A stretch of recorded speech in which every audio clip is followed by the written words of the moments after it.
प्रदेश और देश में एक हिटलर शाही की सरकार चल रही है।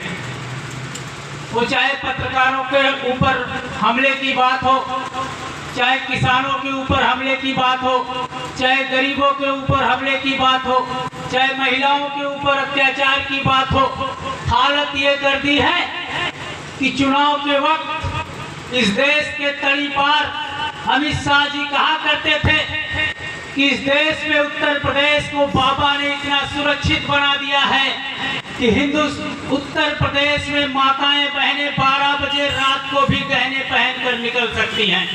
लेकिन अभी आप लोगों ने कुछ दिन पहले देखा, आपके इसी ललितपुर में बुंदेलखंड के एक जिला आता है ललितपुर, जो कि मध्य प्रदेश से सटा हुआ जिला है, उत्तर प्रदेश में आता है। एक बहन जब बलात्कार की रिपोर्ट लिखाने के लिए उस थाने में जाती है तो उस थाने के दरोगा उस बहन के साथ मिलकर बलात्कार करता है। ऐसी व्यवस्था बना दी है बाबा ने। मैं अमित शाह जी से कहना चाहता हूं, अगर आपको लगता है कि इतनी सुरक्षित हो गई है उत्तर प्रदेश की सड़कें, तो एक दिन आप ही 12 बजे रात को गहने पहनकर स्कूटर पर निकल जाइए, फिर आप देखिए आपके साथ क्या क्या होता है। साथियों, चुनाव के समय इन्होंने वादा किया था कि किसानों के लिए खेती की सिंचाई के लिए बिजली मुक्त कर दी जाएगी, लेकिन विधानसभा के सत्र में इनका ऊर्जा मंत्री खड़ा होता है और कहता है वादा तो हमने किया था लेकिन बजट नहीं है हमारे पास, इसलिए हम किसानों को मुफ्त बिजली नहीं दे पाएंगे। तो अब ये वादा खिलाफी बहुत हो गई, चाहे वो केंद्र की सरकार हो, चाहे वो उत्तर प्रदेश की सरकार हो, हर बार सिर्फ वादा खिलाफी आप लोगों को मिला है। और हम लोग हर बार आपके पास आए हैं, चाहे लोकसभा का चुनाव रहा हो, चाहे राज्यसभा का चुनाव रहा हो, चाहे पंचायत का चुनाव रहा हो, हर बार हम लोग आपके पास आए हैं। आपने लोकसभा के चुनाव में कहा नहीं, इस बार मोदी जी को तो देख लेना है। हमने कहा ठीक है भैया, देख लो मोदी जी को। विधानसभा के चुनाव में आए, आप लोगों ने कहा इस बार तो योगी जी को देखना है। हमने कहा भैया देख लो। पंचायत के चुनाव में आए, बोले देखिए आम आदमी पार्टी तो बहुत अच्छी पार्टी है, अरविंद केजरीवाल काम भी बहुत अच्छा कर रहा है, लेकिन अभी उत्तर प्रदेश में नहीं आएगा। क्यों उत्तर प्रदेश में नहीं आएगा? क्या हम पिछड़े बनकर रहना चाहते हैं? क्या हम पिछड़ेपन में ही अपना जीवन गुजारा करना चाहते हैं? अगर अरविंद केजरीवाल का और आम आदमी पार्टी का फायदा पंजाब वाले उठा सकते हैं, दिल्ली वाले उठा सकते हैं, गुजरात वाले उठाने के लिए तैयार हैं, तो हम और आप क्यों नहीं उठा सकते? मैं ये सवाल आपको पूछने आया हूँ। मैं आप लोगों से बताना चाहता हूँ, इस देश में मोटे मोटे 3 सदन चलते हैं, 3 सदन।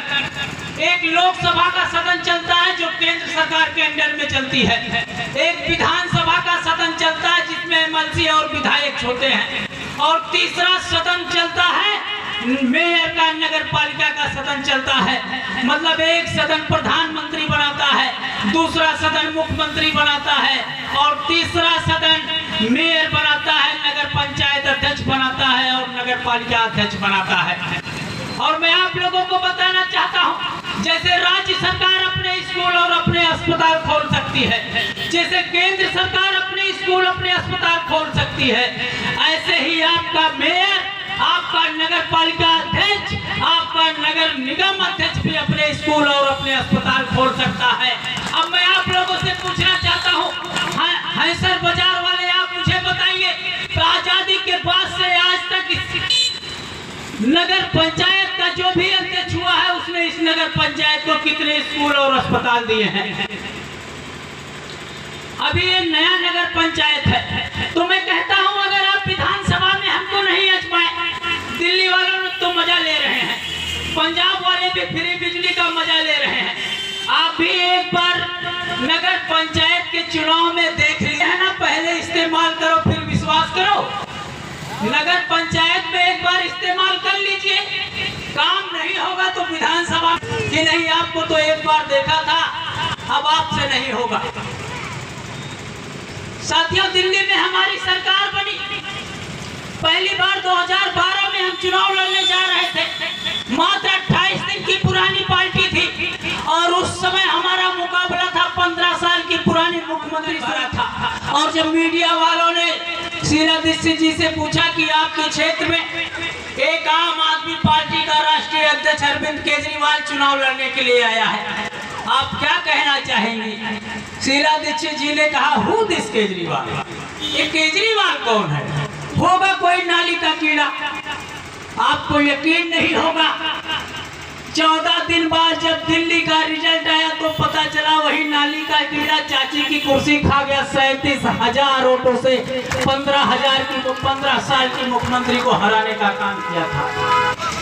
तो साथियों, हमें और आपको जागने की जरूरत है। अभी कल एक नया फरमान इस सरकार ने जारी कर दिया।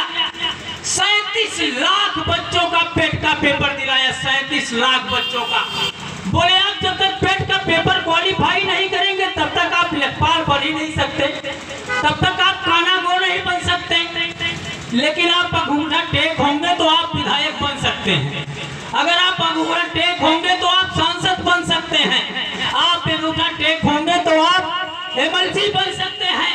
आप अंगूठा टेक होंगे तो मैं मुख्यमंत्री बन सकते हैं। बाबा जी को नहीं कह रहा हूँ, बाबा जी पढ़े लिखे हैं। लेकिन अगर आप अंगूठा टेक होंगे तो इस देश के शिक्षा मंत्री बन सकते हैं। आप अगर अंगूठा टेक होंगे तो आप इस देश के प्रधानमंत्री बन सकते हैं। लेकिन आप अगर अंगूठा टेक होंगे तो आप लेखपाल नहीं बन सकते। आप पेट अगर क्वालिफाई नहीं करेंगे तो आप लेखपाल नहीं बन सकते। ये सरकार नई नई योजनाएं लाती है अपने पॉकेट गर्म करने के लिए। पेट का एग्जाम कराया इन्होंने। 37 लाख बच्चों ने पेट का एग्जाम दिया। आपने दृश्य देखा। मैं लखनऊ 4 बाग स्टेशन से गुजर रहा था। नौजवान साथी प्लेटफॉर्म पे ऐसे सोए हैं जैसे गांव में जो महुआ चूता है, महुआ ऐसे तर ऊपर, कोई किसी के ऊपर, किसी का पैर किसी के चेहरे पे, किसी का चेहरा किसी के पैर पर। ये हालत बना दी है। और ऐसा किया क्यों गया? जो भी योजनाएं लाई जाती है उसकी कोई वजह रहती है, उसके पीछे कोई रहस्य रहता है। एक बच्चे ने एक पेपर देने के पीछे 2000 रुपए खर्च किए हैं। 2000 रुपए। और अगर आप 37 लाख बच्चों के खर्चे का हिसाब जोड़ लेंगे तो आपको पता है कितना आएगा? 740 करोड़ रुपया योगी बाबा के खाते में गया। 740 करोड़। एक किसान बूढ़ा बाप अपने बच्चे को इलाहाबाद भेजता है कि बेटा जाओ पढ़ो। किस हालात में उसको पैसे देते हैं, किस हालात में अपने बच्चों को पढ़ाते हैं। लेकिन ये सरकारें उन बूढ़े माँ बाप के उम्मीदों पर पानी फेरने का काम करते हैं। यहाँ पर तमाम हमारे पत्रकार भाई बैठे हैं। शिक्षा की क्या हालत कर दी है। स्कूल में कहीं टॉयलेट नहीं है, कहीं बेंच नहीं है। अभी 6 महीने पहले जौनपुर के एक पत्रकार महोदय ने छाप दिया कि मिड डे मील के नाम पर नमक रोटी खिलाई जा रही है। उस अच्छे खासे बेचारे पत्रकार को उठा के 6 महीने के लिए जेल में डाल दिया गया। तो इसलिए मैं आप लोगों से कहना चाहता हूं, आने वाले दिनों में नगर पंचायत का चुनाव है। उस चुनाव में एक बार आपको आम आदमी पार्टी को वोट देना है। पिछले 70 सालों से तो आप वोट दे ही रहे हैं, एक बार और दे दीजिए। जैसे पिछले 70 सालों से कुछ नहीं हुआ, एक बार 5 साल के लिए दे दीजिए। अगर होगा तो ठीक है, अगर नहीं होगा तो विधानसभा या लोकसभा के चुनाव में फिर आम आदमी पार्टी वाले आएंगे। आप अपने घर से डांट के इनको भगा दीजिएगा। अभी आज साथियों, और हिंदुस्तान की सबसे ईमानदार पार्टी आपसे वादा कर रही है। और हिंदुस्तान की सबसे ईमानदार पार्टी कैसे है आम आदमी पार्टी, इसका भी सर्टिफिकेट नरेंद्र मोदी जी ने हम पे दिया है। हमारी पूरी पार्टी को प्रधानमंत्री जी ने सर्टिफिकेट दिया है। 40 विधायकों के ऊपर सीबीआई का छापा निकला। क्या? बाबा जी का ठिल्लू। मनीष सिसोदिया के ऊपर सीबीआई का छापा, 14 घंटे सीबीआई का छापा चला। उनके गांव में सीबीआई का छापा डाल दिया गया। और आज सुबह जब मैं आप लोगों को ये बात बता रहा हूं, आज सुबह सवाल जवाब करने के लिए मनीष सिसोदिया जी को सीबीआई ऑफिस बुलाया गया। और इस चीज का जब विरोध कर रहे थे आम आदमी पार्टी के कार्यकर्ता, सांसद और विधायक, तो माननीय सांसद संजय सिंह जी को दिल्ली की सड़कों पर जिस प्रकार से इन आताताई भाजपाइयों की पुलिस ने घसीट कर मारा है, उसका मैं कड़े शब्दों में निंदा करता हूं। और मैं बस यही कहना चाहता हूं कि हम मचलेंगे तो भूचाल मचल जाएंगे, हम मचलेंगे तो भूचाल मचल जाएंगे, हम बिखरेंगे तो तूफान बिखर जाएंगे। हमें बदलने की कोशिश ना करो यारो, हम बदलेंगे तो इतिहास बदल जाएंगे, हम बदलेंगे तो इतिहास बदल जाएंगे। बहुत बहुत धन्यवाद। इंकलाब जिंदाबाद।